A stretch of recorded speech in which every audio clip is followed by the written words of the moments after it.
chez Jingong. Comme toujours,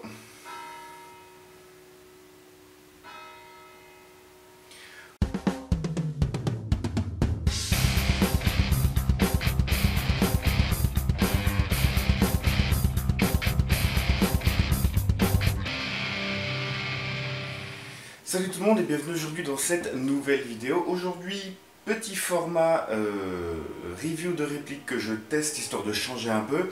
On va parler d'un type de réplique et d'une réplique en particulier, un type de réplique peu apprécié par les joueurs autant que par les vendeurs et qui pourtant a un potentiel assez monstrueux. On va parler aujourd'hui donc d'un AEP et plus particulièrement du Scorpion VZ61, ici de la marque Jingong. Petit aparté avant sur l'arme réelle, je vous invite très fortement à découvrir la vidéo en français qu'a fait Maître Luger, qui est vraiment excellente pour comprendre l'origine et le fonctionnement du VZ61. Vous allez voir, c'est excellent.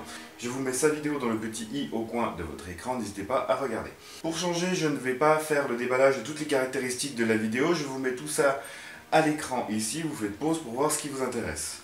Donc je vais rentrer complètement dans le vif du sujet et vous dire un peu ce que je pense de cette réplique, les perfs qu'elle a d'origine et ce qu'on peut y faire, autant au niveau de la config que des éventuels upgrades. Alors déjà, un truc qui est génial sur cette réplique et qui n'est pas forcément le cas de beaucoup de choses, tout est accessible sans avoir besoin d'outils. Le hop-up se trouve tac, juste ici, sous la fenêtre d'éjection. Il est accessible via une grosse roue crantée. Même avec des gants, vous pouvez régler le hop-up. Le logement de la batterie est accessible, tac, voilà, ici, sans avoir besoin, pareil, d'outils. Il vous suffit juste d'enlever la trappe, qui, normalement sur le vrai, le bouton là sert à régler la cadence. Qui dit réplique du Scorpion dit mode de tir égale Scorpion. Le levier ici sur 0 étant safe, sur 1 étant semi, sur 20 étant full auto. Donc 20 parce que normalement le vrai a des chargeurs de 20 coups. Qu'est-ce qui ne va pas sur cette réplique? Alors la première chose qui va pas, comme sur énormément d'AEP, ça va être la batterie. La batterie d'origine, donc les petites batteries classico d'AEP 7,2 volts, c'est de la merde. Honnêtement, c'est vraiment de la chiasse. Première fois, j'ai eu cette réplique d'occasion quasiment neuf, c'était mon cadeau d'anniversaire par ma copine, et j'ai chargé la batterie, je l'ai mis dedans, j'ai fait 2 tirs, ça s'est arrêté en plein milieu d'un cycle, ça a été un bordel monstrueux, j'ai foutu cette batterie de merde à la poubelle.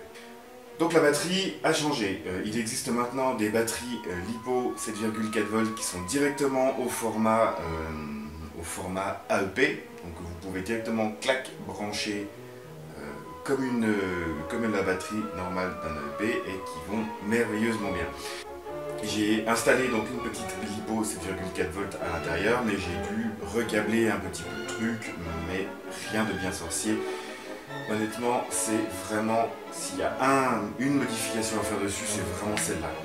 Honnêtement, le démontage est relativement simple. Vous avez une vis ici, vous l'enlevez, vous permet d'enlever la goupille qui tient le lower du upper. Vous slidez le upper vers l'avant pour l'enlever.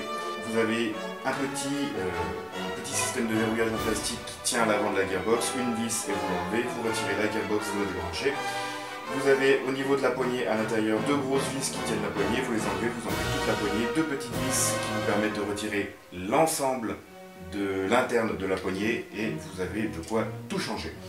C'est un démontage qui se fait en 5 minutes chrono et c'est vraiment simple. Il y a vraiment très peu de pièces en fait, donc le démontage se fait ultra simplement.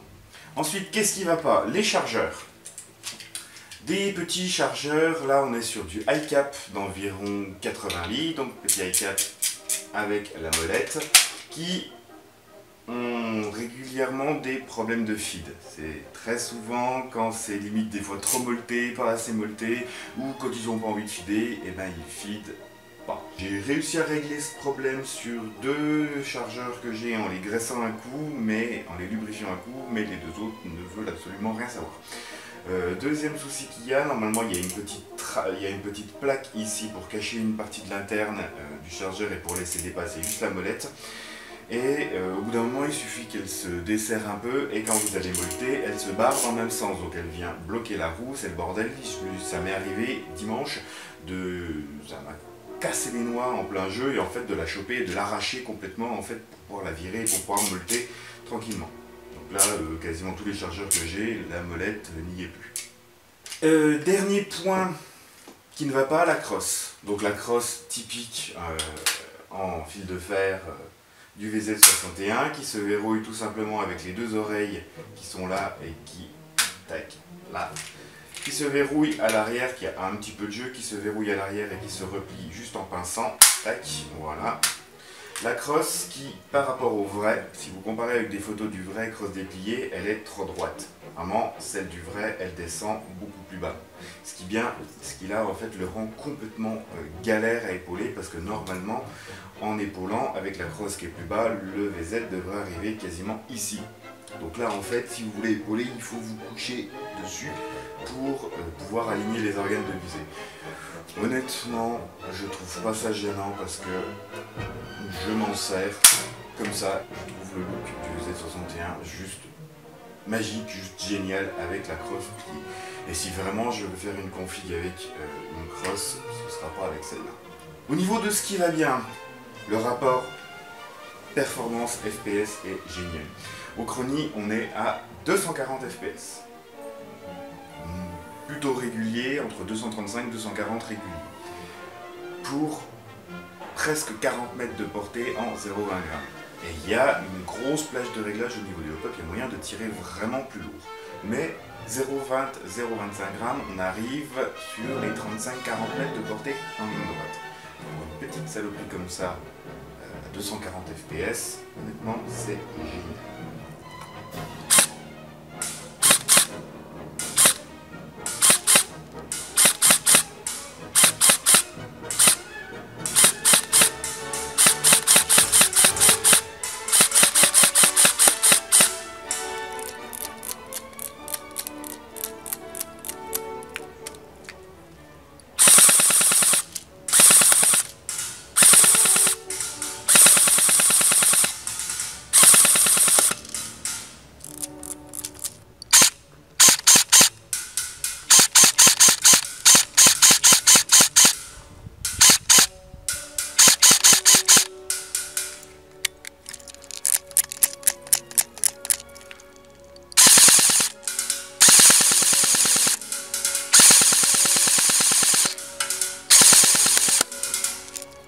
Ce dont je vais vous parler maintenant, ça va être les configs et les possibilités d'utilisation. Moi perso, je vois deux possibilités d'utilisation. La première, ça va être un backup. En backup, par exemple, avec le Tabuk Sniper. Ça me permet un backup où j'ai pas forcément besoin d'être discret, mais je peux avoir besoin d'un emport de billes et du mode full auto. La config idéale, j'ai un truc qui a des bonnes perfs, qui n'est pas trop gros embarqué, il faudra que je me fasse un holster pour le trimballer dedans. Et ça reste quand même très silencieux, ça a des bonnes perfs, et ça envoie quand même du full auto avec une bonne capacité de billes. Donc niveau backup DMR, ça peut être vraiment un truc super utile. Deuxième config et utilisation que je vois, ça va être, comme je l'ai joué dimanche en CQB, ça va être du rush pur en CQB avec cette réplique en principal. Pour ça, cette réplique dispose de base de possibilités de modification. Alors tout simplement, tac, on vient enlever l'embout de canon, on remplace par le canon qui est fileté, tac, on vient lui mettre un silencieux, juste ici, là, vraiment juste pour le look. On peut lui mettre du coup éventuellement un traceur.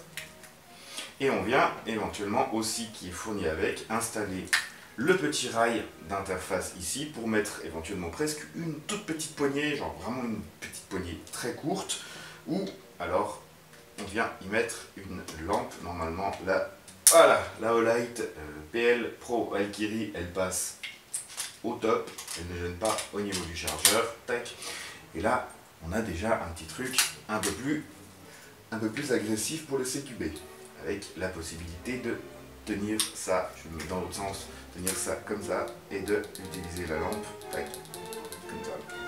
Comme ça, sans la crosse, ça permet éventuellement d'y aller à main levée, d'y aller comme un GBB classique, comme un PA classique, ou vraiment d'avoir cette version ultra low profile en CQB, d'éclairer un petit peu, d'envoyer 2-3 petites billes. Avec la Lipo 7.4, la réactivité est géniale. C'est un truc qui de base ne vaut pas grand chose. Un EEP comme ça, c'est selon les sites entre 60 et 70 € à l'achat. Les chargeurs, c'est 7-8 € en plus. Voilà, de base, c'est un truc qui est vraiment jouable une fois au moins le changement de la batterie effectué. Au moins une fois ça fait, vous avez vraiment un truc qui est jouable et qui, dans des petits conflits en CQB ou en backup, c'est vraiment l'éclate. C'est vraiment des répliques qui sont bidées, alors que c'est l'éclate à jouer, c'est génial. Niveau pour la suite, je pense clairement que je vais voir pour trouver un deuxième upper avec bloc up canon et upgrader juste le deuxième upper, pas toucher à la gearbox parce que clairement il n'y a pas besoin, à part éventuellement lui faire un petit peu d'étanchéité. Ça permettrait de gagner quelques FPS et vraiment me faire un deuxième upper plus tacticalisé en fait, avec directement un canon un petit peu plus long, un canon un petit peu plus fin et le tout directement avec le silencieux accroché et avoir besoin une crosse éventuellement en plus. C'est une petite crosse, c'est vraiment un petit shoulder pad là qui viendrait directement là, avec éventuellement un petit rail en plus pour mettre un petit red dot et puis garder le upper court sans rien avec la crosse pour backup ou rush un petit peu plus light. Voilà, ça permet vraiment une config de malade pour pas bien cher. Il y a des possibilités d'upgrade qui coûtent rien, il y a des possibilités de customisation qui sont déjà incluses. Il y a beaucoup de choses, il y a des fichiers 3D pour le rail d'optique. C'est des répliques qui sont pas appréciées alors que franchement elles ont un potentiel de malade. C'est tout ce que j'avais à vous dire sur cette réplique. N'hésitez pas à me dire ce que vous pensez de ce nouveau format de vidéo de réplique. J'en ai terminé avec ce Scorpion VZ61. De toute façon, clairement, je pense que vous le reverrez, que ce soit en partie filmé ou en présentation une fois que je l'aurai modifié un petit peu plus. Sur ce, je vous dis, comme toujours, merci d'avoir regardé. Si vous avez des questions, des suggestions, n'hésitez pas à le faire dans l'espace commentaire de la vidéo. N'hésitez pas à partager, à liker, à commenter, à vous abonner à la chaîne si ce n'est pas déjà fait. Sur ce, je vous dis salut, RSFT bien, et à la prochaine.